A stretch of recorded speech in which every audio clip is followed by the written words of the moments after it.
So I sat down for a while, forcing a smile, in a state of self-denial.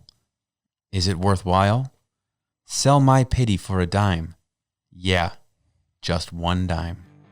Today, on my own podcast, we break down Pity for a Dime.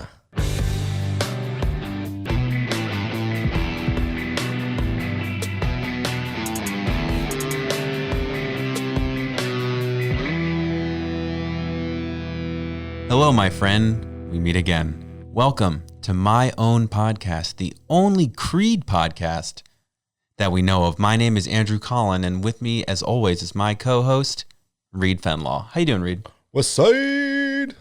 We're actually on the east side right now. Yeah, well, west side of America.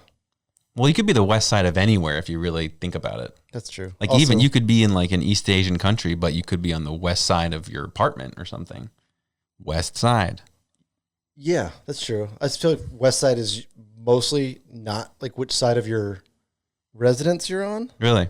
But I guess it could be. I don't have much faith in directions because they're so easily manipulable.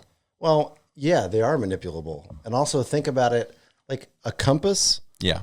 Oh, yeah, like when I trust something that just always points north. Like, how does it know? Yeah, what are you supposed to like, why don't you like change your mind for once? Like, is there a big magnet that's always just north? No, that sounds insane. Then how does it know?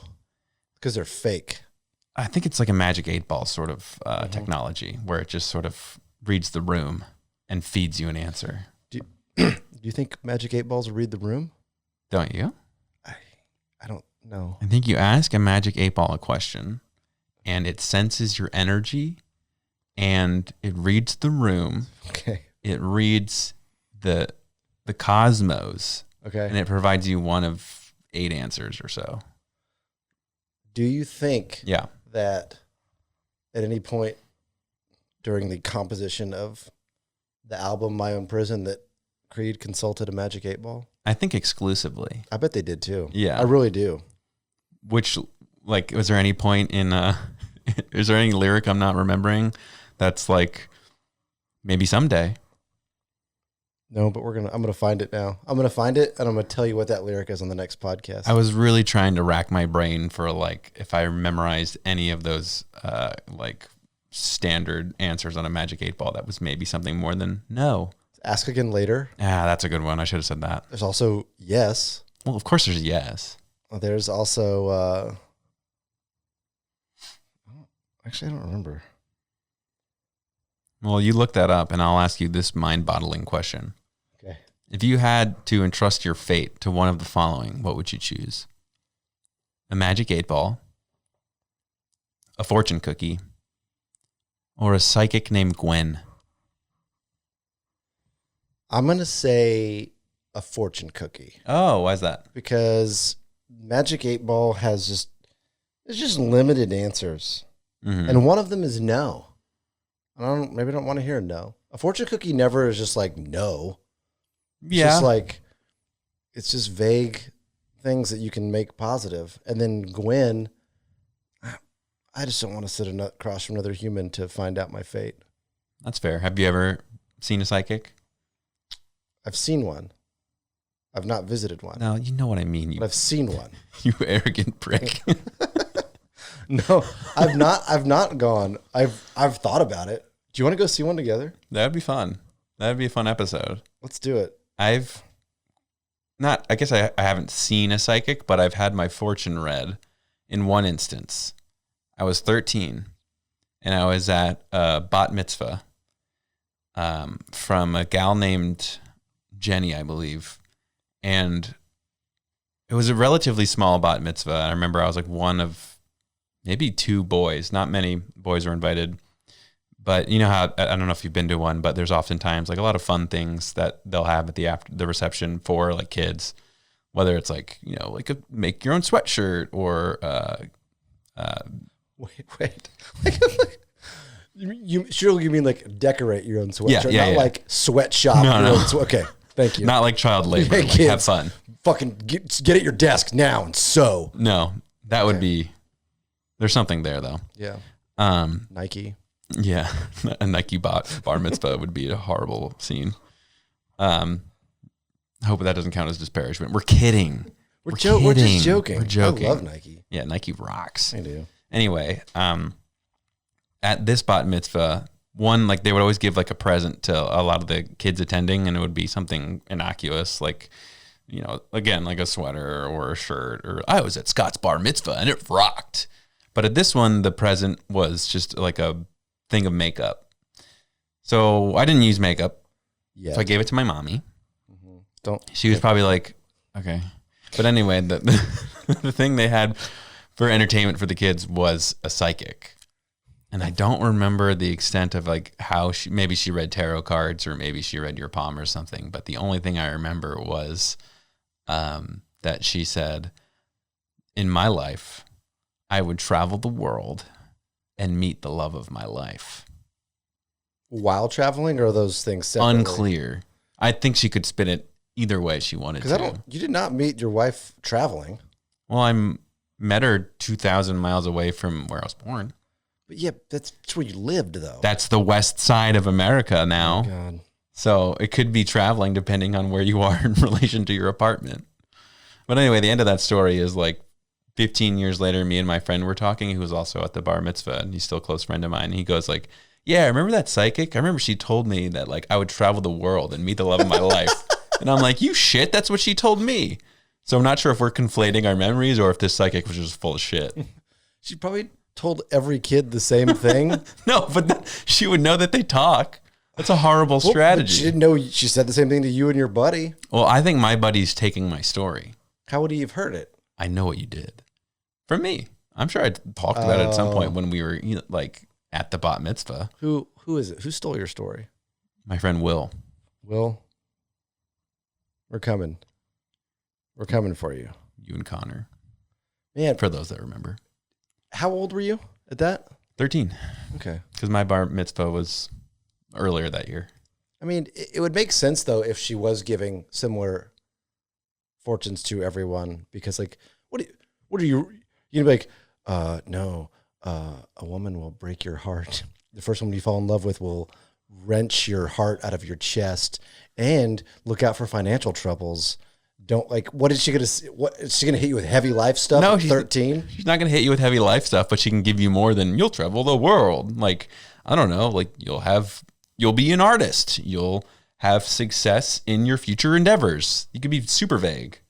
She's like, you will be a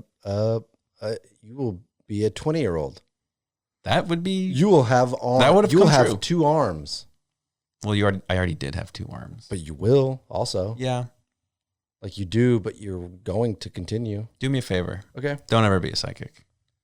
I feel like it'd be a good one. Ask me a question. What do you want to know about? Let's do a reading. I'm reading your oral plane right now. Like my mouth? Your oral? No. A-U-R-A-L. Oral. Not oral. Oral. Oral. Okay.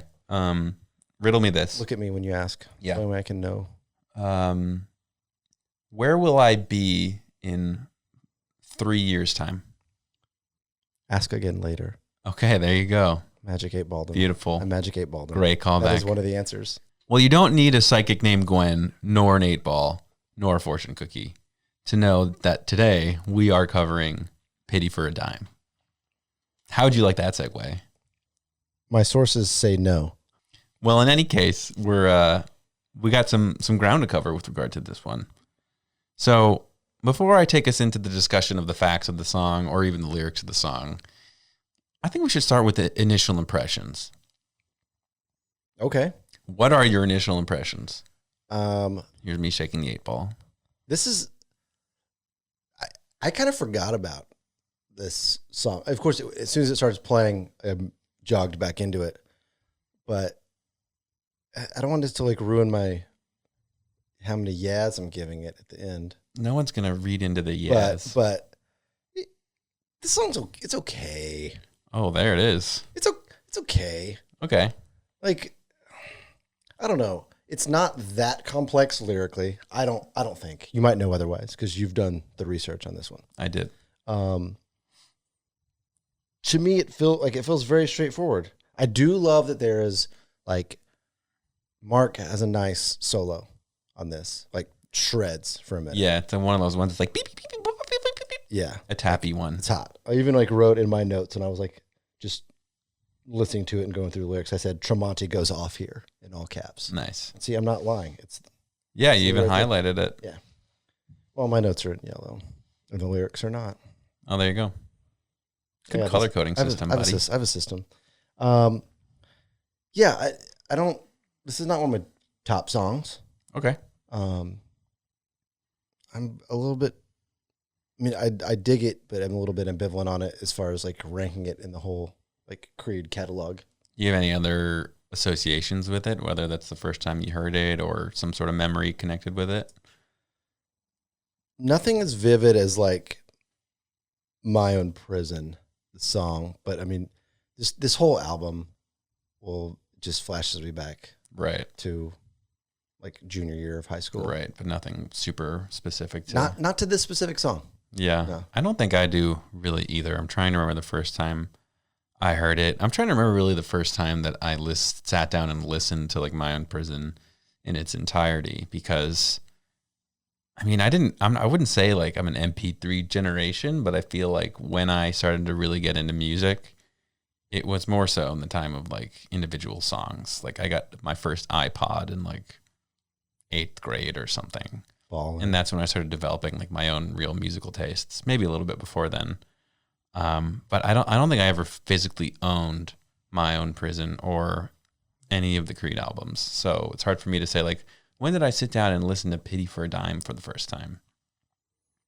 But going back and listening to it now, I sort of agree with you. I think it's somewhere in the middle of the track in terms of like, if I were to rank them all, I'm sure it's like in the middle somewhere. It's not like bad. And of course, none of them are bad. None of them are bad. Jeez, dude. I'm talking a lot. Okay, I'm going to misspeak a little bit. That's okay.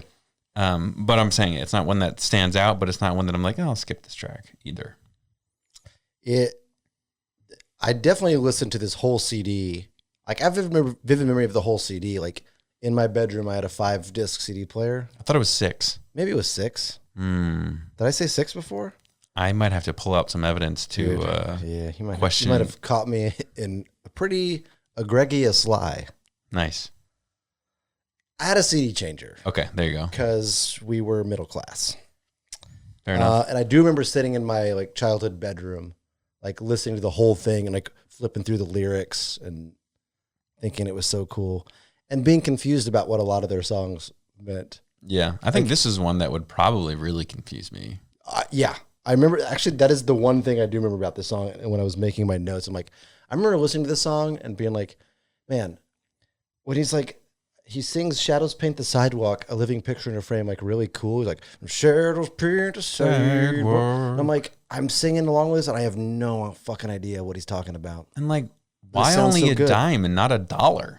That's worth more than a dime. Inflation. This was 96, 97. So if it was made now, you think it would be like Pity for $1.25? Yeah. Yeah.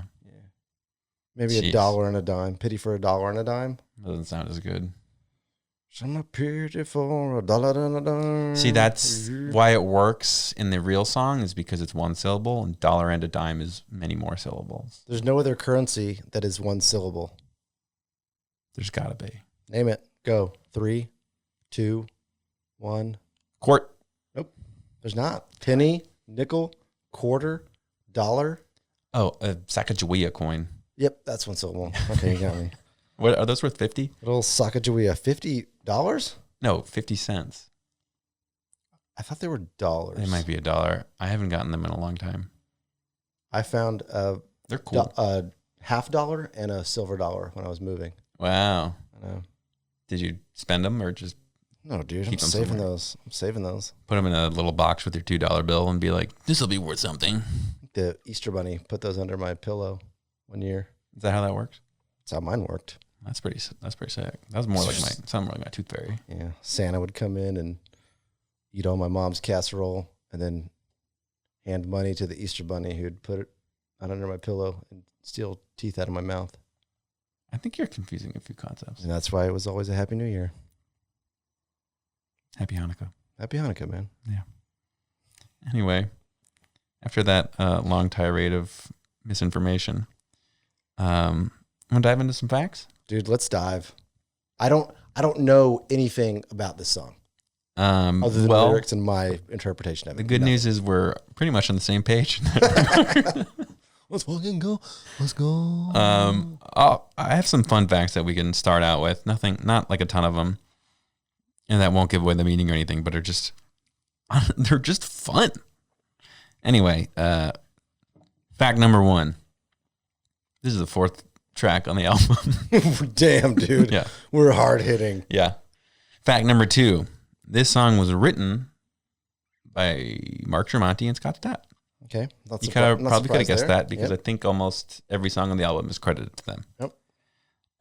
Last week, or on our Ode episode, you mentioned that when at some point, whenever they had released My Own Prison, they were like with a group of gals from FSU and they got together, and that's when they heard their songs on the album for the first time. Yeah. Right? Hadn't heard it on the radio. Yeah.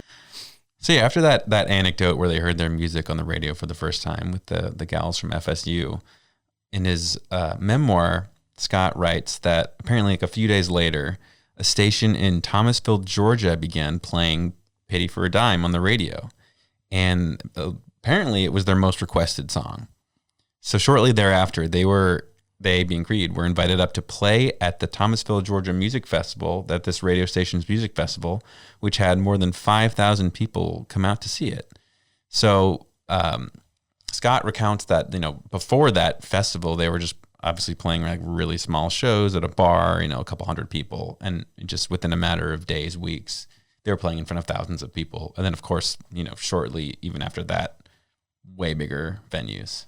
That's pretty cool. Yeah. I realized they ramped up that quick.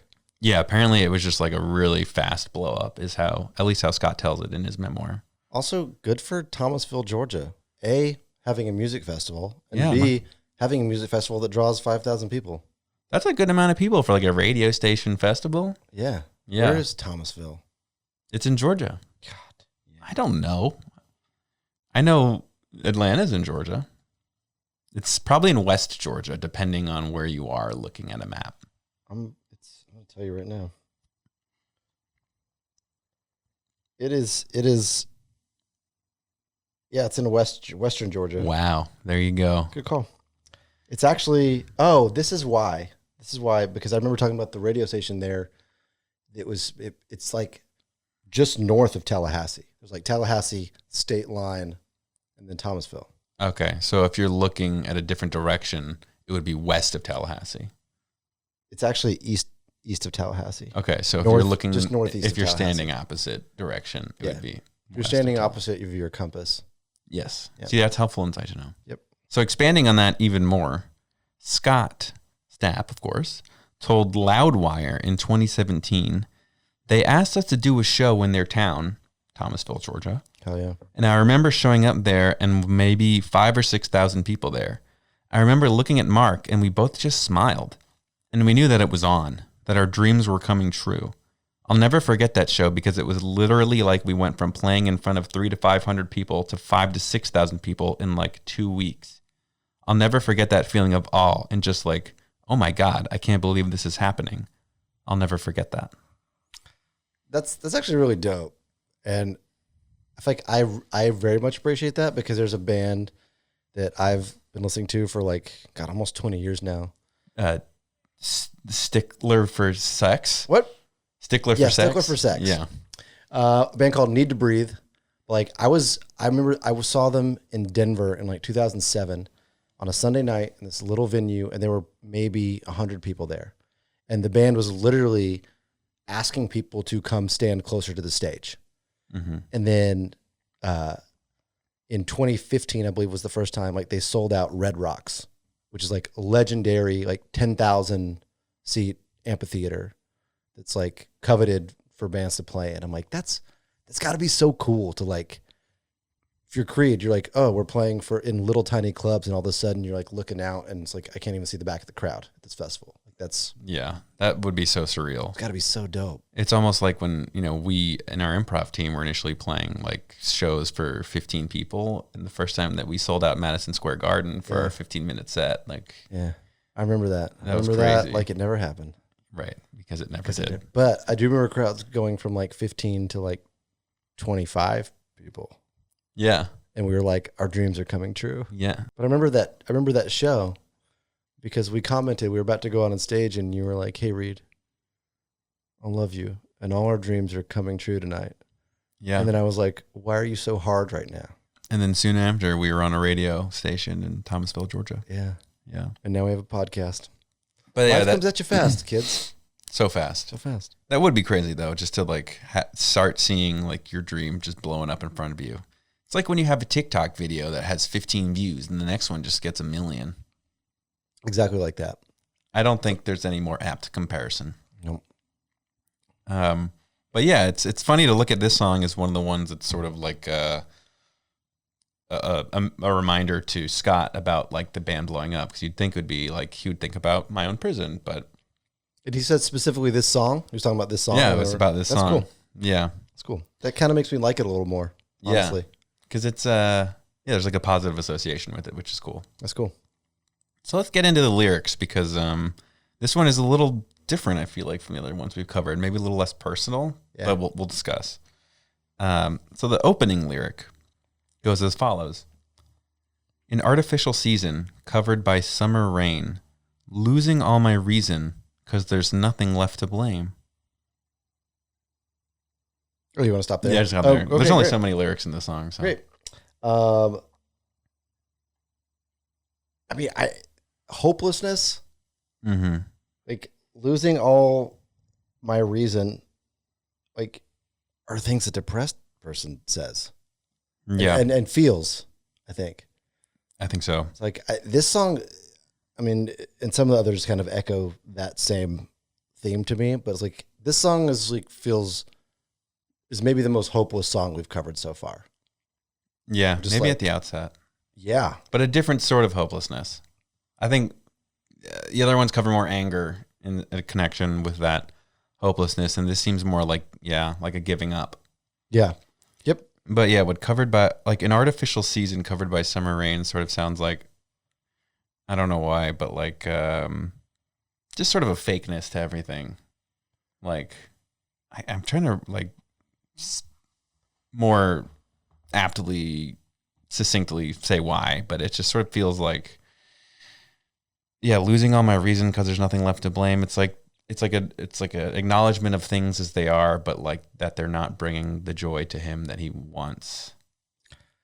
I agree. And I think not only is he missing that joy, I think they're questioning like what's real and does it even matter? Like, cause like this seems like giving up. It's like, there's nothing left to blame. Like, sorry to jump. Well, no, please. I'll say like in the next set of lines, it ends with all their faces look the same. So it's like, who cares, man? Like nothing matters. Everything's the same. Like every day is the same to me. Like I'm just going through life. Yeah. So to that end, the next stanza is shadows paint the sidewalk, a living picture in a frame. See the sea of people, all their faces look the same. What do you think about the shadows paint the sidewalk line? I actually have no clue on that. Really? I mean, seems, I don't know. Like the only thing I could think of was that he's equating like the shadow being more important than like himself. I'm just like, no, like it's because it's not people walking on the sidewalk, even though without the people, there's no shadows. It's like, cool. It's just, we're all just shadows. And I think that might play into all the people looking the same, because what looks the same? Shadows. Yeah. I think this song is a good example for me of sometimes when like the lyrics and the words themselves paint like a picture without much literal sense, but like you just get like a feeling of what they mean without being able to articulate what they mean. But like for shadows paint the sidewalk, a living picture in the frame, I just kind of think of like, when I think of shadows and painting a sidewalk, I think of like late afternoon, the shadows get long, like painting the sidewalk. And for some reason, a living picture in a frame, see the sea of people, all their faces look the same, just makes me feel like he's saying he's alive, but it feels like nothing is moving because nothing means anything. So like he sees all these people, and it's like kind of like you were alluding to earlier, they all sort of feel the same and look the same because he doesn't have like the awareness to appreciate everything that's around him. So he's just kind of like this moving picture in like a frozen reality. Okay. I did have a thought on the living picture in a frame line, in that, to me, it feels like someone saying, like, I'm on display for all the world to see. Like, interesting. I'm an animal in a cage. Like, I'm a person, but I'm just like, for other people, I'm just something they fucking look at. I'm a living picture in a frame. And like, kind of the beginning of like that, I think probably what everyone feels when fame is starting to hit, or they're like, you know, I mean, I guess they wrote this probably before the thing started to hit. That's what I was going to say, but yeah. But it still gives that imagery of like, I'm a caged animal, and people just get to like watch me. Yeah. And I don't think you have to tie that to only like fame, but just like, I don't know, in a sense, maybe you're like a frame, like a caged animal just for whoever our creator is. It's like, what's the point? We're just animals living without like any sort of reason. Our creator, John Voight. Yeah, I don't know. He may have came later than the Big Bang, but I can't remember. He's pretty old, man. That's true. He's pretty old. And he's pretty smart. He's smart enough to do it. Certainly. Anytime I think of John Voight, I just think of the episode of Seinfeld where he bites a pencil and bites Kramer. Did you like that? It's funny. I think of Angelina Jolie. Are they married? No, that's her dad. Right. But she's also married to someone way older than her. She was married to Billy Bob Thornton for a while. And then that other guy. Brad Pitt? Who am I thinking of? I don't know. I'm thinking of Catherine Zeta-Jones. Sorry. Wow, dude. I know. Disrespectful. Okay. All the people look the same. All their faces look the same, right? There you go. Yep. So then we get to the chorus. So I sat down for a while, forcing a smile, in a state of self-denial. Is it worthwhile? Sell my pity for a dime. Yeah, just one dime. And he repeats that. She's unhappy. I think so. Like, unhappy, but I think at the same time really working to fake it, but like questioning if it's all worth it. Yeah, that was going to be my question to you, is what is he in a state of self-denial about?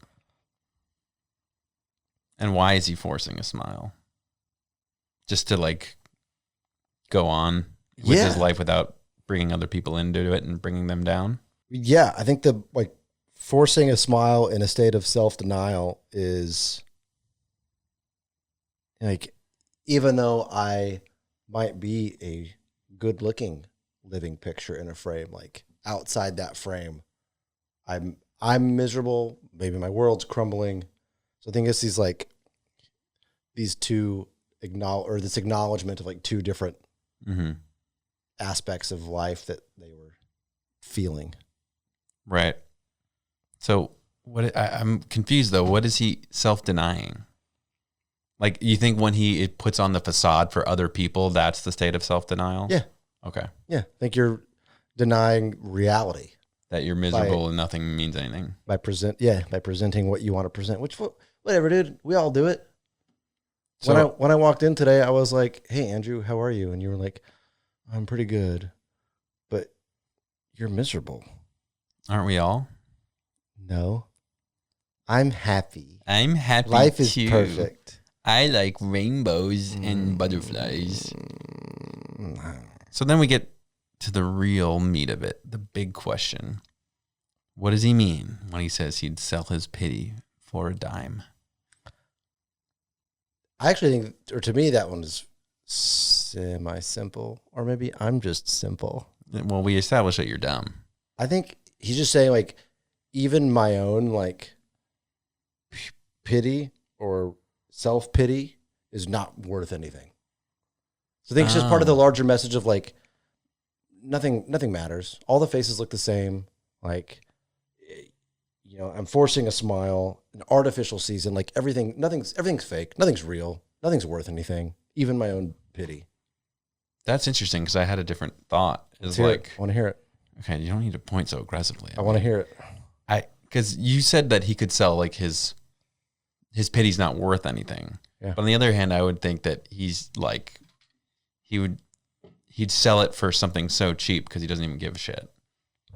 Like, he has no pity for anybody. Okay. You know? I'd be down with that too, because it still follows the same theme of like nothing really matters. It's like, cool, I'll sell it to you because it's not like, Well, it's not worth much, doesn't.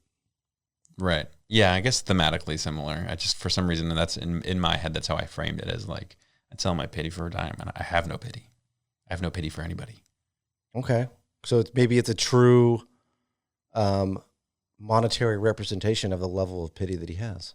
Yeah, one dime, or as we established now in 2024, $1.25. Yeah, $1.25. Yeah. That's based on exchange rates from today. So when you're listening to this, it could be different. Yeah, so just don't quote us on it. Yeah, don't bash us. This isn't a financial podcast. Not yet. I think, but invest all your money in Kohl's Cash. Yeah. Kohl's Cash, it's the future. And McDonald's. Okay. Sorry. Good job. Thanks. Hey, also, do you think he's talking about pity for other people or self-pity? That, I think, is the question of the day. I think he's talking about pity for other people. I don't know why. I guess I don't have a great reason for it. Now that you've said your reason, I kind of agree with you. I kind of agree with like the way that he sings it. Yeah. Like, yeah, you can have it because I have none for you. Yeah. You want me to pity you? Yeah, take it. Because I have this much. Right. Well, maybe the next lyrics will help us. So calloused.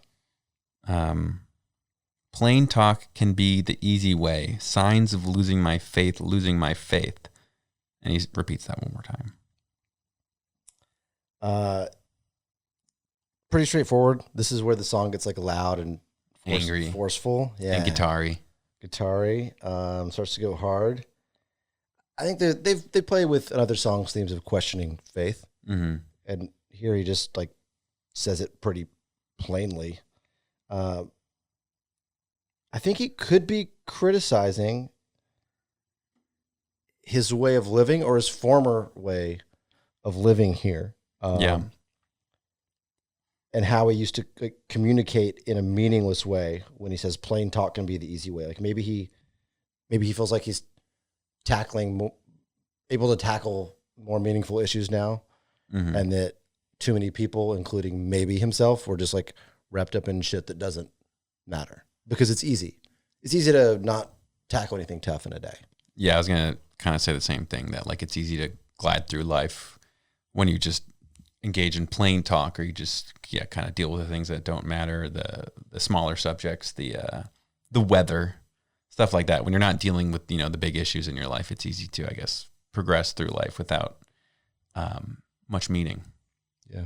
So it's the easy way, but is it the rewarding way? Probably not, though. Probably not, man. And then signs of losing my faith. Speak to that, please, now. I mean, to me, again, playing with the theme of questioning faith, but plain talk can be the easy way. Signs of losing my faith. To me, those lines are the same. I mean, they go together. Okay. I think the plain talk can be the easy way. Like, I think he's saying to grow your faith, you have to talk about it. Because that is something that can be uncomfortable for people, and it takes work to grow it. So cool. I'm just going around like playing my video games and smoking my weed and love weed, jerking off. Love jerking off. Yeah, you do. Hey, why was that the only one you said that? But like, fill your life with those things. And like, yeah, it's easy, but you're not getting anywhere. And slowly, the things that you do care about will slip away, like your faith. I love it. You got to water a plant to make it grow. And talk to it. Got to put CO2. Put seeds in the toilet to make it clean. What? The toilet? Yeah. Okay. Anyway, the last line of the song, that's the last unique line of the song, I should say. Selling my pity for a dime, and another man take my soul. So really the new theme there is another man take my soul. Yeah. I think it's intentional that, I mean, this line is said twice, including the very final line of the song. I think it's intentional. Were you just yawning at me? Are you yawning at me? Yeah. I'm boring him. Just get to it, dude. What the freak, man? The freak. You just want to go to Chili's. Just want to go to Chili's, Sponsor play us. video games, smoke weed, and jerk off, apparently. Dude, at Chili's? Nah. Do that. No. Have you ever jerked off somewhere weird, like in a restaurant? I have not. I did one time. Great. You want to tell us about it?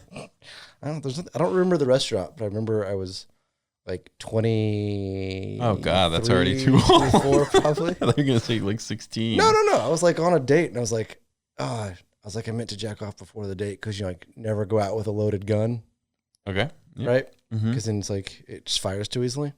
Mm-hmm. So I was like, I need to get this done now because we were like gonna go do some stuff after. So I was like, I can just go. You mean like go paintballing or something? Yeah, I think we went paintballing or pottery making. Yeah, or like bowling. Yeah.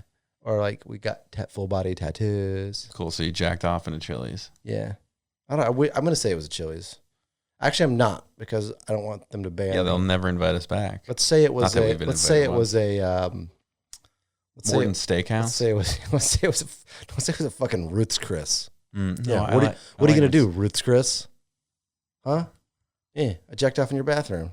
Which one? We'll never know. Yeah, not telling. Probably in Denver or something. You fucking sick fuck. Okay, so selling my pity for a dime and another man take my soul. I think the whole song is already like demonstrating that he feels fake, low, maybe a little worthless. I don't know, like questioning his worth and what this is all for. Maybe even soulless. Who's another man though? That I don't know. I think he's being cuckolded from his soul. Another man's fucking his soul. He could be. You think he's getting cucked? Is that the right verb? Would he be getting cucked? I don't know.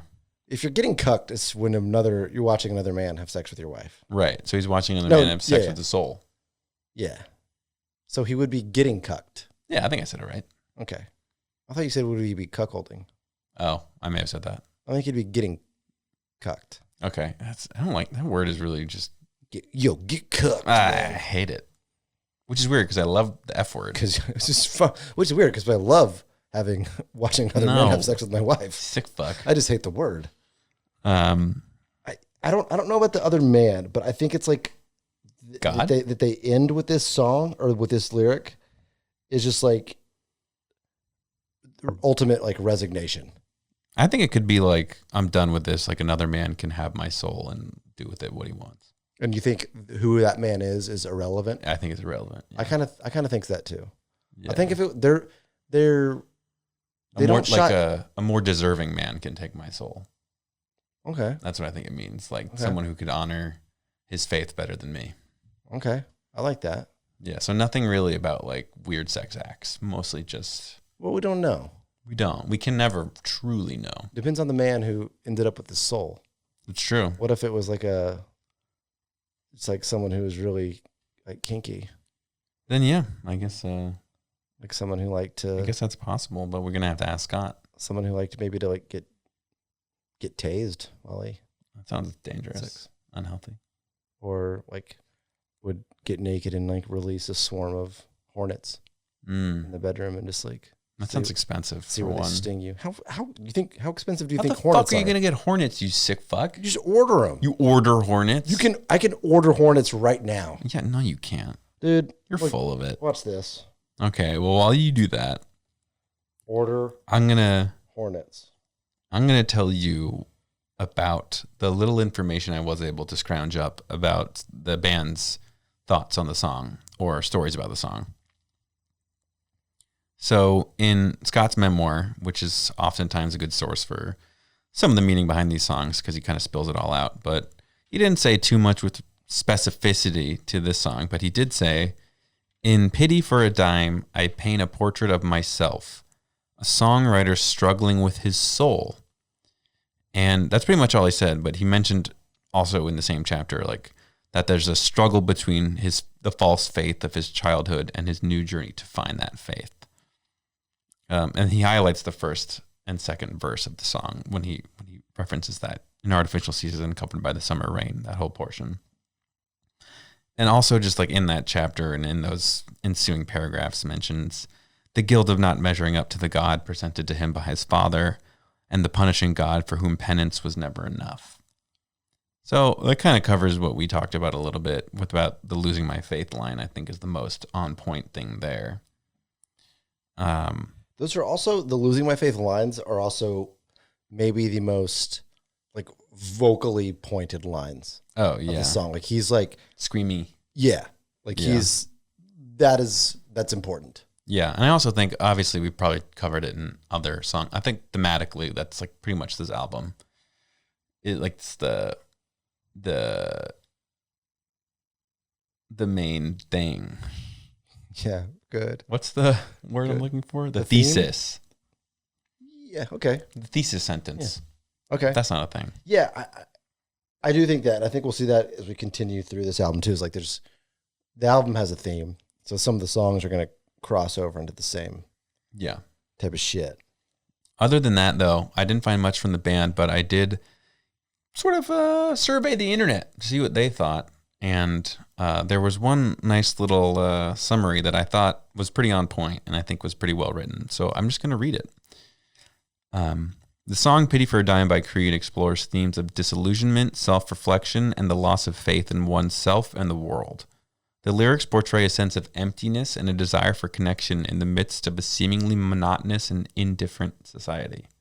It's kind of what we talked about. Dude, we're nailing it. In the first verse, the reference to an artificial season covered by summer rain suggests a false sense of happiness or fulfillment. The protagonist feels like they are losing their sense of purpose, and nothing or no one can be blamed for their current state. The shadows paint the sidewalk, and all the faces look the same, imply a lack of individuality and a feeling of being lost in the crowd. Wow. The chorus highlights a state of self-denial and questioning the worthiness of selling their pity for a dime. This can be interpreted as the protagonist's way of questioning if it's worth it to continue feeling sorry for themselves or seeking sympathy from others. The repetition of the chorus emphasizes the internal struggle and the desperation of validation of relief. The second chorus introduces the idea of plain talk being the easy way, which suggests that the protagonist may be considering speaking honestly about their struggles, but is hesitant. There are signs of losing faith, potentially in oneself or in the world around them. The repetition of losing my faith reinforces this notion of disillusionment and sense of despair. The third chorus shifts the focus to selling their self-pity, indicating a willingness to part with their emotions for a mere dime. This could symbolize the protagonist's desperation for any form of solace or escape from their current state. The mention of another man taking their soul implies a loss of identity or giving away of oneself to someone else's will. Overall, Pity for a Dime by Creed delves into the complexities of emotional struggles, the searching for meaning, and the perils of losing faith in oneself and the world. It speaks to the universal human desire for connection and understanding while highlighting the dangers of becoming consumed by self-pity and losing sight of one's own worth. Did you write that? No, but I wish I did because I feel like it kind of nails it. I hadn't read that before. I feel like that's kind of in line with our interpretation of it. Yeah, I think we were kind of on point there. As usual. Yeah, we are Creed spurts. The one part of what you just read that I maybe didn't agree with was I don't get the longing for connection. And they're like that said like we're looking for that connection. I think it's just kind of a despair song. Like, no, I don't. Because if we're saying, if his attitude is like, man, I'll sell my pity for a dime, like, because that's how much I've got. That's someone who's like given up on looking for connection. To me, otherwise, I think that's really spot on. I don't get the sense in this that there's any hope of like I'm looking for connection. I kind of think that longing like that is almost implicit in the moods that he's sort of expressing. Like, I think when you feel like that, there's that desperation is just to feel normal and to feel connected again. So even if he's not saying like, I want it, I feel like there's still that sense of, I wish I could appreciate this life the way that other people do. I just think if you're talking about selling your soul, and having another person take, like, you're checked out. Yeah. I don't know. I see where they're coming from. That's not how I interpret it. Okay. And I'm gonna write my own paragraph now. You should put it on so the internet. Someone else reads it on the web. The web's like, filled with good information. Dude, I love the web. Yeah, I love calling it the web too. Mm-hmm. You remember the movie The Net? No. Probably, yeah. It's from 98, I think. Sandra Bullock. I wasn't born yet. In 98? Yeah. Okay. That's, yeah. I'm a baby. Hello, fellow youths. What's up, Gen Z? That's, what are they saying? What's their big thing now? Finna. That's mid. That's mid. Dude, you're mid. You're mid, bro. Yeah. Taco Bell's cool, though. I love Taco Bell. Well, Reed, I think we've summarized the song well. We've come to a conclusion, and we conquered. Now it comes down to rating the song. This song makes me sad. Yeah, especially after breaking it down. A little bit. Like, I feel worse. Yeah. I'm glad I did it with you. Thanks for coming over and feeling worse. But, like, man, it's going to be a dark night tonight. Yeah, we can go to our significant others and just cry in their arms now. Yeah. Yeah. I'm just crying in your arms tonight. Maybe I'll go first this time with regard to rating the song. Dude, rate it. So, as we mentioned at the top, I think this is a song that doesn't stand out, but it doesn't come to... I don't want to skip it necessarily. Can't. Something about Pity for a Dime and even the next song, I think. Just the image of a dime just feels like so literal. You know, like when they mention something that's so tangible, I just feel like almost taken out of the experience or something. I don't know how to explain it, but it's almost like, it's like when movies just like have those texting scenes and you're like, this kind of takes me out of it. I don't know. It just feels like all you can think about is tiny coins. No, I guess it's just like when I listen to music, sometimes it feels like an experience that's almost disconnected from tangible life because it's about emotions more than like a story. Yeah. I don't know if that is something that's very unique to me, but just like the image of a dime makes me be like, oh, this is like, they're really trying to message something. I don't know. This could be a weird me thing. Dude, you're fucking strange. You don't know what I mean? Not really, but it's like okay. When, it's like, here's a good example. Okay. It's like when Chad Kroger mentions, I want a bathroom I can play baseball in. It's like, there's not more thought put into that than he wants a literal baseball playing bathroom. Yeah. There's no hidden agenda there. Or like when he's like, I'll have the quesadilla. I don't know. It feels like not inauthentic because it's not, but it's just like, it's such a real like metaphor that I'm like, that it causes me to make a connection with my actual life about like paying money. I don't know. Okay. I think it's a very me thing, but either way, I do like the song. I think after breaking it down today, it is kind of a bummer. Mm-hmm. But I like the guitar solo, but it's also one of those solos that like, it's very like impressive and intense, which isn't my favorite kind of solo. Like I like the really methodical solos, like a guitar solo, not like the. You don't like a one that like progresses and builds and shit. I like a little more intricate and delicate. Yes, I like a really delicate solo. My favorite guitar solo ever.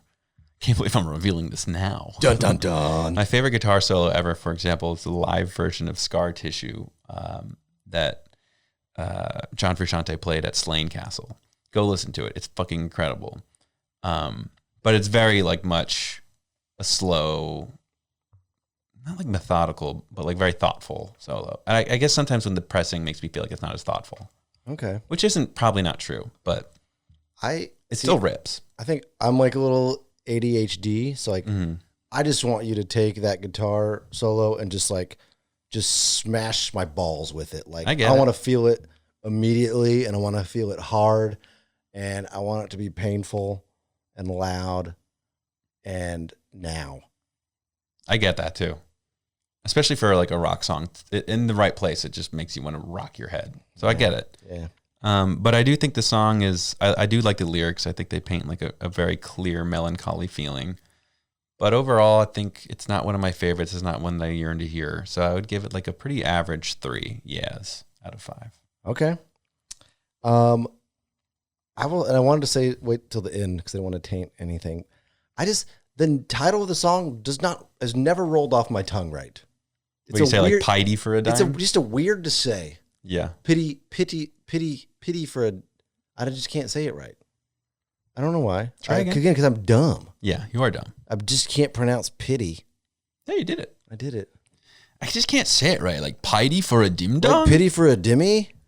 That sounds better. It just doesn't roll. It just is not pleasing to my tongue. I get it. I know exactly what you mean. You know, there's like certain words that you like saying and certain words that you don't. Segue. Do you like it or hate it? I like it. We established I don't like cuck. Oh, you don't. No. Cut.